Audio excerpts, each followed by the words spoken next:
del Lab UTPL, Microaula de Derecho Laboral. En esta semana 14 abordaremos un tema de alta incidencia práctica, los conflictos laborales colectivos. El propósito de este episodio es clarificar su ruta procedimental, los roles institucionales y los puntos críticos que suelen definir su correcta tramitación, desde la presentación del pliego hasta los escenarios de conciliación, arbitraje y cuando corresponda, huelga. Como pregunta guía, ¿cuáles son los hitos y requisitos que determinan la validez y eficacia de un conflicto colectivo y qué errores suelen comprometer su trámite desde el inicio? En este episodio nos acompaña la doctora Abigail Villagómez, directora de Talento Humano en la Universidad de las Artes, para aportar una mirada técnica y operativa sobre el manejo administrativo de conflictos colectivos y sus puntos críticos. Los conflictos laborales colectivos son un cauce institucional para canalizar tensiones estructurales entre trabajadores y empleadores y por tanto deben entenderse desde la lógica del diálogo social.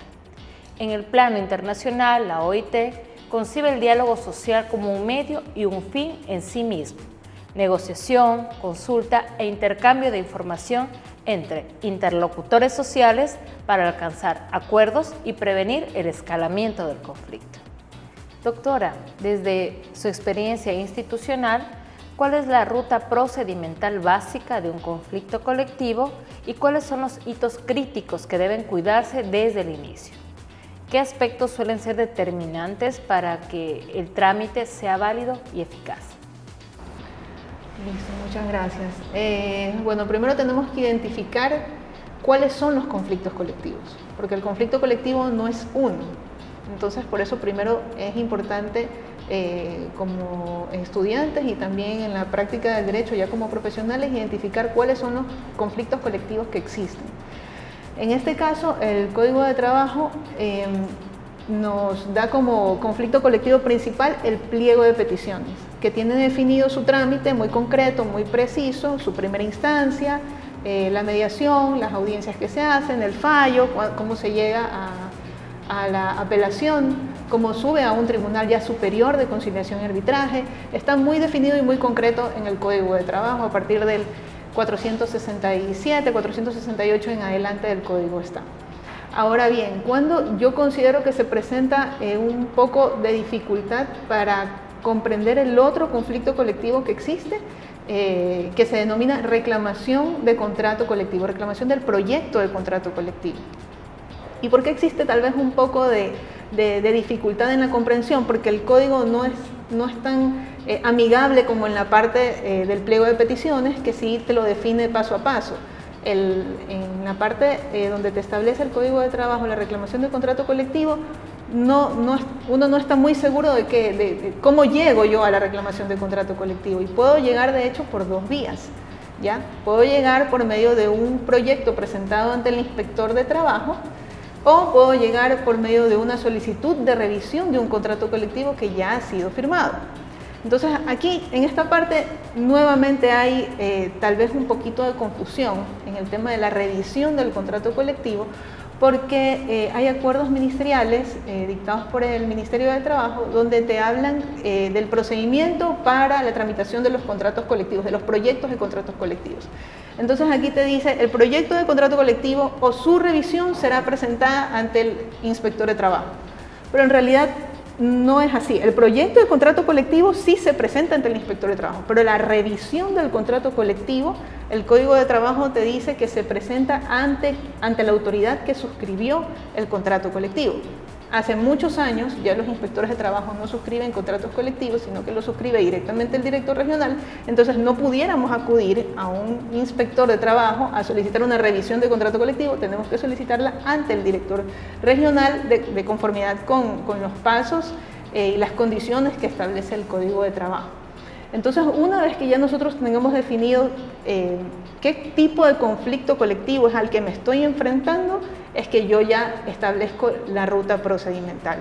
Ahora bien, los hitos críticos que se pueden presentar, definitivamente, primero tenemos a la huelga. es un hito crítico que se puede presentar durante la tramitación, ya sea de la reclamación del contrato colectivo o del pliego de peticiones. Entonces, digamos, hay ciertas reglas básicas que tendríamos que seguir para evitar una huelga. Porque la huelga, a mi consideración, hace daño a ambas partes. O sea, para mí la huelga debería ser el último recurso. Entonces, ¿cuáles son los pasos que nosotros podríamos un poco identificar para evitar la huelga? Es, primero, cuando me llega como empleador una reclamación de proyecto de contrato colectivo. Cuando le llega al empleador una reclamación de proyecto de contrato colectivo, le va a llegar al empleador las cláusulas que no han sido acordadas por ambas partes. Es por eso que se configura ya la presentación de una reclamación. Entonces, cuando yo ya tengo definida cuál es la controversia que me lleva a la reclamación de contrato colectivo, que es un conflicto colectivo, como empleador debo procurar al menos una contestar de manera positiva. Porque si yo todas contesto, todas las cláusulas del proyecto, yo las contesto de manera negativa, eso es causal de huelga.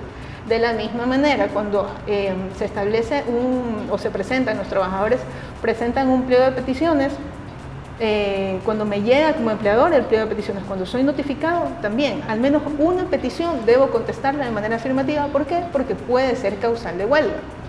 Cuando ya me enfrento, o las partes se enfrentan en una audiencia de conciliación, una de las fases de la audiencia de conciliación es sentar bases de conciliación. Entonces, el empleador debe al menos una de las bases de conciliación aceptarla, porque si no, también es causal de huelga. Entonces, bueno, en realidad la huelga es, como le mencionaba, es una figura que para mí debe evitarse, pero sin embargo, si ya estoy frente a la huelga, ya como trabajador, como trabajadores asociados colectivamente, estoy frente a la huelga, ya desde la mirada del trabajador, la huelga no debe ser utilizada, digamos, para amedrentar, para amenazar, mucho menos para destruir bienes, porque pudiera ser entonces calificada como una huelga ilícita, y la huelga ilícita da paso al despido de los trabajadores huelguistas. Ese es otro hito crítico en el desarrollo de los conflictos colectivos. También pudiera ser un hito crítico el desconocer cuál es la asociación de trabajadores que me representa. Es decir, que yo, para plantear un pliego de peticiones, yo debo saber qué asociación me debe representar como trabajador. ¿Qué asociación me debe representar? Me lo establece el Código de Trabajo. Siempre va a ser el comité de empresa. Si no tengo comité de empresa, debe ser un comité especial. ¿Cuál es el número mínimo? 30 trabajadores. ¿Ya? El Código de Trabajo te dice que tú te conformas con la mitad más uno de los trabajadores, pero siempre hay un número mínimo. No es que yo tenga 5 trabajadores y con 3, como ya tengo la mitad más uno, ya voy a conformar un comité de empresa, un comité especial. No es así, por eso está definido 30 trabajadores como número mínimo. Doctora, y en la práctica regional, ¿cuáles son los errores más frecuentes que usted observa en los conflictos colectivos y que termina retrasando o debilitando el trámite? Y con un enfoque práctico, ¿qué recomendaciones daría sobre la documentación mínima y buenas prácticas para favorecer acuerdos y reducir el escalamiento del conflicto? Uno de los errores más frecuentes que se encuentran dentro de la tramitación de los conflictos colectivos es la designación de los vocales. Por ejemplo, podemos ver cuando el empleador designa sus vocales, suele designar a vocales que forman parte de la empresa que está demandada en conflicto colectivo. Entonces, esto está prohibido por el Código del Trabajo. El Código, de hecho, lo que menciona es que no puede ser vocal del Tribunal de Conciliación y Arbitraje quien tenga interés directo en la empresa o negocio. Y esto va directamente relacionado con lo que establece el Código Orgánico General de Procesos, cuando establece las causales de excusa o recusación, que ya te menciona cuando te toca como juez poner una excusa o podría ser recusado. Entonces, ese es un error que también suele retrasar un poco, porque cuando se detecta aquello, entonces hay que dejar sin efecto las posesiones de los vocales, volver a emitir providencia disponiendo la designación de nuevos vocales. Entonces esto retrasa un poco el trámite. Que también podría retrasar un poco el trámite, que es un error muy frecuente dentro de los conflictos colectivos, es designar al trámite como un procedimiento administrativo.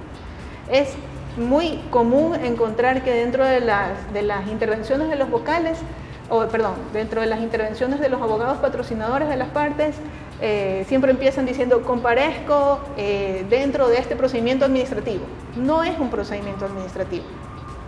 Es difícil a veces poder comprenderlo o aceptarlo, porque realmente tenemos en nuestra cabeza que los organismos jurisdiccionales es la Corte Nacional de Justicia, las unidades judiciales, etc. Pero en realidad este procedimiento, que es un conflicto colectivo, está llevado adelante y dicta su fallo a través de un tribunal de conciliación y arbitraje. Un tribunal de conciliación y arbitraje que es un organismo de administración de justicia colectiva y es un organismo que está calificado incluso por la Constitución de la República como un organismo jurisdiccional. Esto está en el 174 de la Constitución, donde te dice cuáles son los organismos jurisdiccionales, ¿verdad? Ahí te dice la Corte Nacional de Justicia, las unidades judiciales, y te dice los demás juzgados y tribunales que la ley establezca.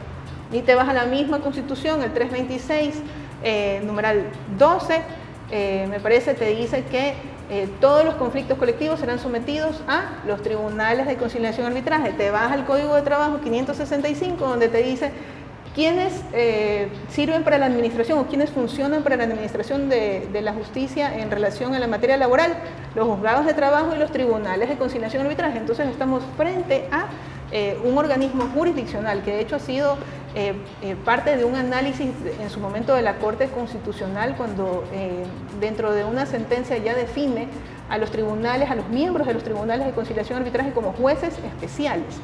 Entonces, ¿por qué esto es crítico y por qué esto podría retrasar el procedimiento del conflicto colectivo? Porque cuando como abogado patrocinador dices esto es un procedimiento administrativo, no estoy de acuerdo con esta providencia que ha sido dictada, no estoy de acuerdo con este fallo que ha sido dictado, entonces considero que existe una vulneración de derechos constitucionales y me voy a poner una acción de protección. Y no procede la acción de protección, por cuanto el mismo 42 de la Ley Orgánica de Garantías Jurisdiccionales y Control Constitucional te dice que no procede la acción de protección cuando estés demandando un pronunciamiento judicial.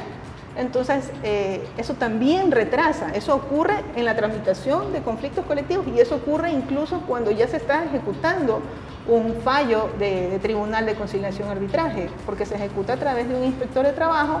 El inspector de trabajo firma como inspector de trabajo, entonces una de las partes, las que no se encuentra de acuerdo, ve, es un inspector de trabajo, considero que aquí hay vulneración de derechos constitucionales y me voy a poner una acción de protección, cuando en realidad no procede una acción de protección en ese sentido. Excelente, doctora, muchas gracias por su explicación. Y para llevar este marco a la práctica, ¿podría usted relatarnos un caso desde su experiencia institucional debidamente anonimizado en el que un aspecto procedimental haya sido determinante en el desarrollo del conflicto? Sí, bueno, en alguna ocasión se interpuso una demanda de conflicto colectivo a través de un pliego de peticiones. Llegó en segunda instancia al Tribunal Superior de Conciliación y Arbitraje, llegó en segunda instancia y se mandó a conformar el tribunal, etcétera. Estando ya en audiencia de conciliación, cuando debían sentarse las bases de conciliación, una de las partes habló sobre el dictamen presupuestario del Ministerio de Finanzas. ¿De qué se trataba este pliego de peticiones? Este pliego de peticiones lo que demandaba era un incumplimiento de contrato colectivo en una institución pública.